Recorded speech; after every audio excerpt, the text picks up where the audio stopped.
दोस्तों, क्या नरेंद्र मोदी की सरकार गिर सकती है?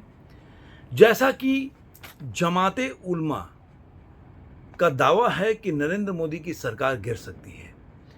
और ये क्यों हुआ, इसके पीछे की क्या खबर है, सारी खबर का एनालिसिस करेंगे।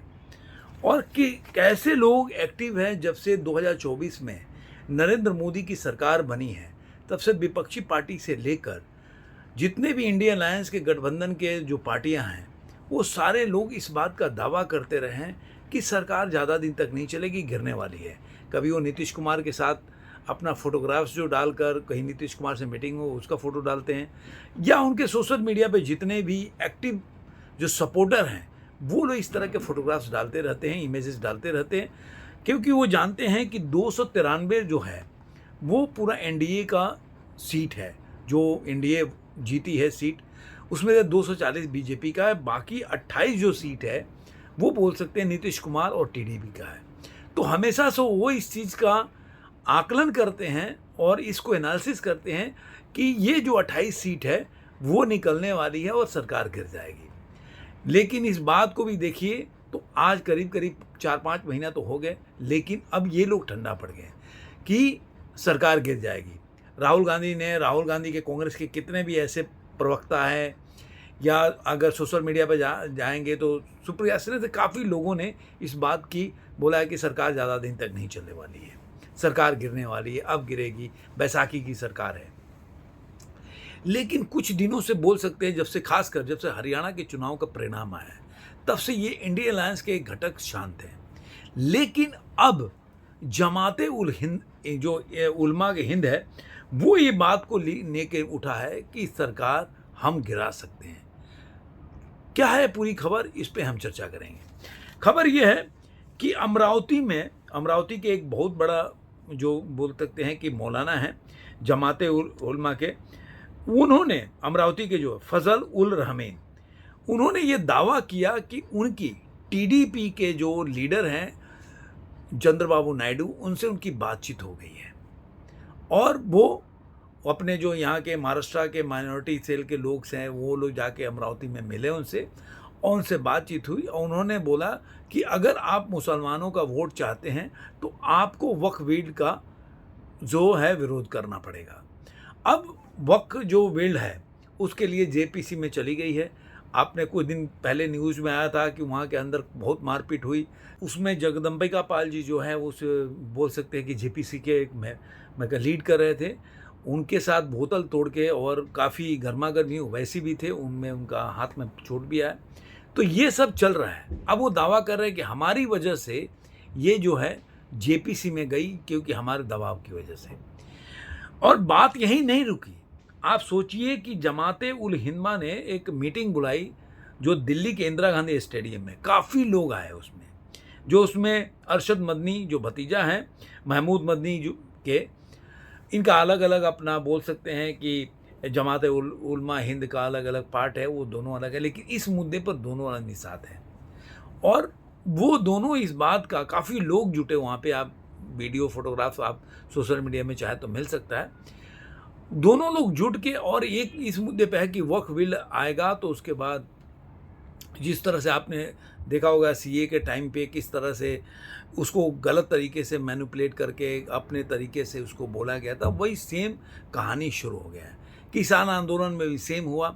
अभी आप जाओ के देखेंगे किसान आंदोलन, अगर ये जो बिल वापस हुआ उसके बाद भी पंजाब में किसान को क्या हालत है, वो सब आप जाएंगे सर्च करेंगे पता चल जाएगा, क्योंकि वीडियो उस पर है नहीं तो हम उस पर बात करेंगे नहीं। अब ये कहानी यह है कि वो जो मिले तो आखिर इतना कॉन्फिडेंस आया कहाँ से। देखिए, कई बार क्या होता है कि आप सिर्फ हेवन में रहते हैं तो आपको कॉन्फिडेंस वैसे भी आ जाता है, और कई बार होता है कि शायद टीडीपी के चंद्रबाबू नायडू से ऐसे कोई आश्वासन मिला जिसकी वजह से कि भाई हम इसका विरोध करेंगे, जेपीसी में सरकार से बोलेंगे कि नहीं, इस बिल को नहीं लाना चाहिए। लेकिन मेरा जहाँ तक मानना है, सपोज करिए एक बार को मान लीजिए कि टीडीपी मतलब इस बिल का विरोध करेगी या सरकार पर दबाव डालेगी, तो क्या सरकार मानेगी? मुझे लग रहा है चांसेस कम है, क्योंकि 2024 के इलेक्शन के बाद जो बीजेपी ने आकलन किया है वो देखा है कि उसके सॉफ्ट हिंदुत्व का जो उन्होंने कई जो मुद्दे जिसकी वजह से उन्होंने चुनाव जीता, उसकी वजह से वो चुनाव में उनको काफ़ी डेंट या सेटबैक उठाना पड़ा। तो अब बीजेपी में हरियाणा के जीत के बाद उनको इस बात का एहसास हो गया कि जो बटेंगे वाला नारा है, मूल मंत्र है, वो सही चल रहा है। और वो महाराष्ट्र में ज़मीनी हकीकत भी देख रहे हैं कि इस मुद्दे पर लोग एकजुट हो रहे हैं। तो ये बीजेपी के लिए एक बोल सकते हैं कि जिताने वाला मंत्र है। तो बीजेपी यहाँ से अब पीछे हटेगी नहीं, ऐसा मेरा मानना है। हटेगी तो देखिए, पॉलिटिक्स में मैं क्या कर सकता हूँ, हटेगी तो उसको घाटा होगा। तो इतना तो जानते हैं कि अब इस मुद्दे, इसीलिए इस मुद्दे को बार बार जो प्रधानमंत्री मोदी हैं वो भी उठा रहे हैं, वो कहीं पीछे हटने वाले नहीं हैं। अब सवाल ये होता है कि चंद्रबाबू नायडू क्या अपना समर्थन खींचेंगे? तो पहले बार के समर्थन खींचने तो होगा क्या? चंद्रबाबू नायडू जो है 17 सीटों पर चुनाव लड़े, उसमें से मतलब 16 सीटों जीते। 16 सीट से जीतने से चंद्रबाबू अगर मान लीजिए 293 में से अगर 16 से, ऐसे तो बताया जा रहा है कि कुछ और भी दलों के लोग या निर्दलीय लोगों ने सपोर्ट किया, इसे जो एनडीए की गठबंधन का जो स्ट्रेंथ हो गया 303 हो गया, लेकिन मैं 293 लेके चलता हूँ। 293 में से अगर 16 भी निकल जाएगा तो उससे बीजेपी का सरकार नहीं गिरने वाले, नुकसान होने वाला है। पहली तो बात ये। दूसरी बात कि चंद्रबाबू नायडू को फायदा क्या होगा? आज जान लीजिए, चंद्रबाबू नायडू का बॉडी लैंग्वेज देखेंगे प्रधानमंत्री के साथ, किस तरह का बॉडी लैंग्वेज, ये बताता है कि चंद्रबाबू नायडू छोड़ के जाएं। पहले तो बॉडी लैंग्वेज की बात। दूसरी बात कि उनको फ़ायदा, जो मैंने बोल रहा था, उनसे फ़ायदा क्या होगा? अभी देखिए चंद्रबाबू नायडू जो हैं, जो उनको स्कीम चाहिए, अभी देखिए जो प्रोजेक्ट चाहिए, जिस तरह का उनको हेल्प चाहिए, पूरी तरह से केंद्र सरकार उनको हेल्प दे रही है। उनको उनके जो इंफ्रास्ट्रक्चर डेवलपमेंट के काम है उसमें तरह तरह से हेल्प कर रही है। तो आज चंद्रबाबू नायडू को जो केंद्र सरकार है उससे ट्यूनिंग बनाने से उनकी जो एजेंडा है, जो उनको दोबारा से वो चाहते हैं कि आंध्र प्रदेश में एक टाइम में वो उन्होंने उसको इस बात का मैं भी मानता हूं कि चंद्रबाबू नायडू की वजह से आंध्र प्रदेश जो है, हैदराबाद एक साइबराबाद के नाम में मशहूर हो गया था, जो आजकल बेंगलोर में चला गया है और पुणे में चला गया आईटी सेक्टर। वो पहले एक टाइम में हैदराबाद में था।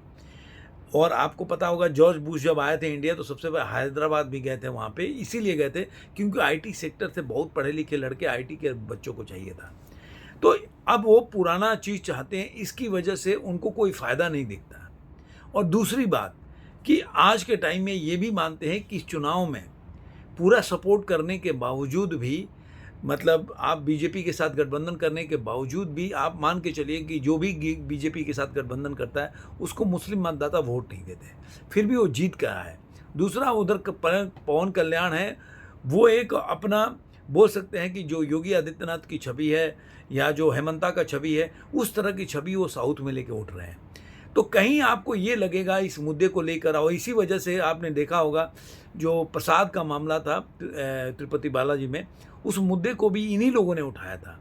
तो ये इस मुद्दे से वो जानते हैं कि मुस्लिम मतदाता तो उनको वोट देने वाले हैं नहीं, तो आखिर इनके बात को मानने से उनको फ़ायदा क्या होने वाला है? तो पहला चीज़ तो मुझे लग रहा है ज़्यादातर कि जो भी ये दावा कर रहे हैं अपने इंदिरा गांधी स्टेडियम में ये लोग चाचा भतीजा, उसके दावे में से कुछ होने वाला है नहीं। अब आते हैं नीतीश कुमार। नीतीश कुमार को आप लोग देख लिए, नीतीश कुमार के साथ सेम है कि आखिर नीतीश कुमार को होगा क्या फ़ायदा। लेकिन नीतीश कुमार का उन्होंने नाम नहीं लिया क्योंकि नीतीश कुमार के साथ उनकी मुद्दे पर बात नहीं हुई, तो इसलिए इसके ऊपर वो लोग ज़्यादा दबाव नहीं दे रहे। लेकिन चंद्रबाबू नायडू के साथ क्या आश्वासन मिला वो तो अभी पता नहीं है, धीरे धीरे आ जाएगी खबर बाहर। तो नीतीश कुमार इस समय बिल्कुल अपने काम में लगे हैं। उनको जो चीज़ आई है केंद्र सरकार से सपोर्ट, और सारा केंद्र सरकार उनको सपोर्ट कर रही है। तो इस मुद्दे पर, और नीतीश कुमार का भी सेम है कि वो जानते हैं कि जब बीजेपी के साथ मिलकर चुनाव लड़े तो बिहार में जो भी मुस्लिम मतदाता है वो आरजेडी को ही वोट देगा, उनको वोट नहीं देगा। अब उनको समझ में आ गया, पहले उनको ये समझ में नहीं आ रहा था, अब उनको समझ में आ गया। इसीलिए पहले जो कन्फ्यूजन था तो वो आरजेडी के साथ गए, लेकिन जब वो अब आ गए, उन्होंने चुनाव लड़ा और उसके बाद जो उनको जीत हासिल हुई तो उनको एहसास हो गया कि मुस्लिम मतदाता के बगैर भी चुनाव जीता जा सकता है, और इसका परिणाम है जो लोकसभा का 2024 में चुनाव हुआ। तो इस हिसाब से देखा जाए तो इस तरीके से मुझे इस मामले में इनके जो दावा है वक्फ बोर्ड का बिल के ऊपर सरकार गिर जाएगी, ये सरासरी एक बोल सकते हैं ना, पहले जो विपक्षी एजेंडा चलाते थे वही सेम एजेंडा चलाने का प्रयास कर रहे हैं, एक अफरा तफरी फैलाने का प्रयास कर रहे हैं जिसमें कोई दम नहीं है। मैं तो पहले बार उसमें आपने देखा होगा कि अभी जो मालेगांव के सीट पे कांग्रेस का प्रचार करते हुए मुफ्ती लोग भी आप पहली मुफ्ती आ गए स्टेज पर, उन्होंने शेयर किया कहे कि हमारा दुश्मन जो है बीजेपी है, हमें उनको नहीं जिताना है, हमें कांग्रेस ही हमारी सपोर्ट करती है। और इस तरह से उन्होंने स्टेज पे आके और लोगों को अपील किया वोट देने के लिए। तो इसका मतलब ये है कि मुस्लिम मतलब जो भी उनके गठबंधन में भी एनडीए के गठबंधन के लोग हैं, वो ये भली भांति जानते हैं कि जब एनडीए के साथ मिलकर वो चुनाव लड़े थे 2024 में, तो उनको मुस्लिम वोट नहीं मिला था। तो अगर आज के समय में मुस्लिम वोट के नाते अगर उस तरफ जाएंगे तो उनको फ़ायदा क्या होगा। दूसरा, इसमें सबसे बड़ी बात है जागरूकता कि देखिए वक्फ जो बिल है उससे आम मुस्लिम मतदाता को कोई नुकसान नहीं पहुंच रहा है। जैसे सीए में जो भारत के मुस्लिम समुदाय है उनसे उनको कोई नुकसान नहीं था, उनकी नागरिकता को लेकर कोई सवाल नहीं था। लेकिन इसको इस तरह से फैलाया गया कि यहाँ के जो मुस्लिम मतदाता है या मुस्लिम जो नागरिक हैं उनके साथ गलत हो जाएगा, उनकी नागरिकता जा सकती है, वही फैलाने का प्रयास किया जा रहा है। लेकिन आज के टाइम में अगर बीजेपी चाहे क्या सोशल मीडिया इस चीज़ को धीरे धीरे करे, अगर इसको सही तरीके से अपनी बात रखे कि भाई वक्फ बोर्ड जो बिल है, वक्फ बोर्ड पे 2-4 ऐसे 10 आदमी जो पैसे वाले लोग हैं जो मुस्लिम हैं उनका कब्जा है, और जिसे आम जो जिसके लिए बिल बनाया गया था या वक्फ बोर्ड बनाया गया था उससे आम मुस्लिम मतदाता को या मुस्लिम जो जनसंख्या है या सिटीजन है, नागरिक है, उनको उससे कोई फ़ायदा नहीं हो रहा है, केवल उनको बलि का बकरा बनाया जा रहा है। तो ये जैसे जैसे कड़ई इनकी खुलेगी, क्योंकि सबका अपने अपने बिजनेस चला रहे हैं ऐसे वक्फ बोर्ड के हथियाए हुए ज़मीन पे, जिसकी वजह से इनको घबराहट फील हो रही है कि इनका सारा कच्चा चिट्ठा खुल के बाहर आ जाएगा। तो अगर ये चीज़ों को सही तरीके से उजागर करें और जो उन्होंने किसान आंदोलन के टाइम पे सीए के टाइम पे नहीं कर पाए, तो धीरे धीरे ये मतदाता या मुस्लिम मतदाता भी जान जाएगी कि वक्फ जो बोर्ड है वो उनके फ़ायदे के लिए नहीं है, उनके लिए कार्य नहीं कर रहा है, बल्कि कुछ जो चुनिंदा लोग हैं, जो पैसे वाले लोग हैं, उनके फ़ायदे के लिए काम कर रहा है। तो ये मेरा लब्बुल लुब एनालिसिस है। आपको ये वीडियो कैसा लगा ज़रूर कमेंट बॉक्स में बताइएगा। फिर मिलेंगे ऐसे किसी वीडियो में। आज के अंक में इतना ही।